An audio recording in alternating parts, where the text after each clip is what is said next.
শেখ হাসিনাকে বাংলাদেশে ফেরানোর বার্তা দিয়ে বিএনপির হুঙ্কার। ভারতের সঙ্গে কেমন সম্পর্ক রাখতে চায় তারেক রহমান, জানিয়ে দিলেন সে কথা।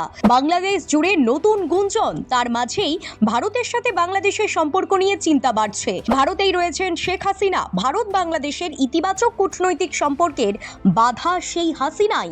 তারেকের আমলে ভারত বাংলাদেশের সম্পর্কের তিক্ততা আরো বাড়বে, নাকি অন্য কোনো কৌশল অবলম্বন করবেন নরেন্দ্র মোদী?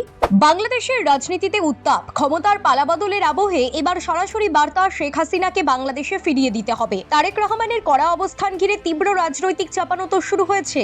একই সঙ্গে ভারতের সঙ্গে ভবিষ্যৎ সম্পর্ক কেমন হবে তা নিয়েও স্পষ্ট ইঙ্গিত দিয়েছে বিএনপি শিবির।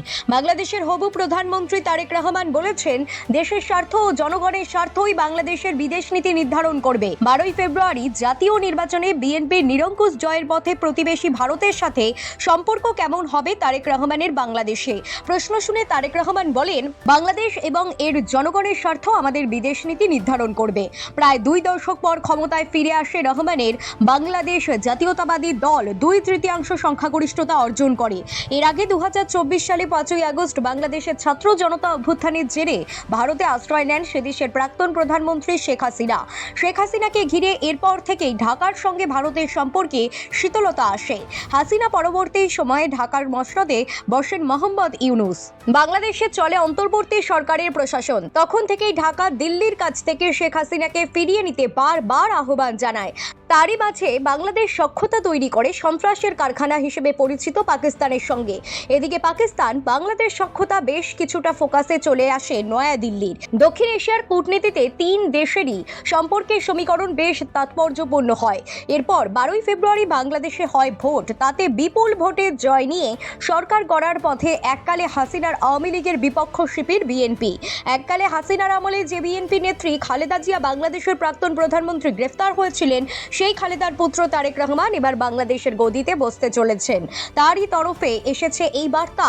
অর্থনীতি, আইন শৃঙ্খলা ও শাসন ব্যবস্থার উন্নতি করা যদিও রহমানের সর্বোচ্চ অগ্রাধিকার হিসেবে রয়ে গেছে, ভারতের সাথে বাংলাদেশের সম্পর্ক এই অঞ্চলে একটি গুরুত্বপূর্ণ পয়েন্ট ছিল।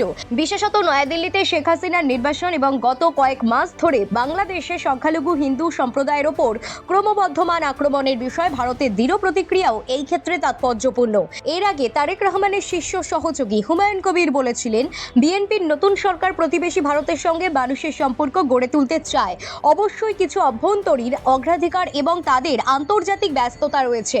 অবশ্যই ভারত সেই দেশগুলির মধ্যে একটি হবে যা আমরা এই অঞ্চলের অন্যান্য দেশের মধ্যে সফর করব। কবির আরও বলেছিলেন, নতুন সরকার যে কোনো দেশকেন্দ্রিক বিদেশ নীতি থেকে সরে আসতে চায়। প্রধানমন্ত্রী শেখ হাসিনার প্রত্যর্পণের জন্য নতুন করে চাপ। প্রকৃতপক্ষে শুক্রবারের বড় নির্বাচনে জয়ের পর রহমানের দল প্রথম যে মন্তব্য করেছিল তা ছিল ক্ষমতাচ্যুত প্রধানমন্ত্রী শেখ হাসিনাকে ভারতে প্রত্যর্পণ নিয়ে। বিএনপির নিরঙ্কুশ জয়ের পরপরই দলের স্থায়ী কমিটির সদস্য সালাহউদ্দিন আহমেদ বলেন, বিচারের মুখোমুখি হওয়ার জন্য শেখ হাসিনাকে বাংলাদেশে প্রত্যর্পণের জন্য তার দল আনুষ্ঠানিকভাবে ভারতের প্রতি আহ্বান জানাবে।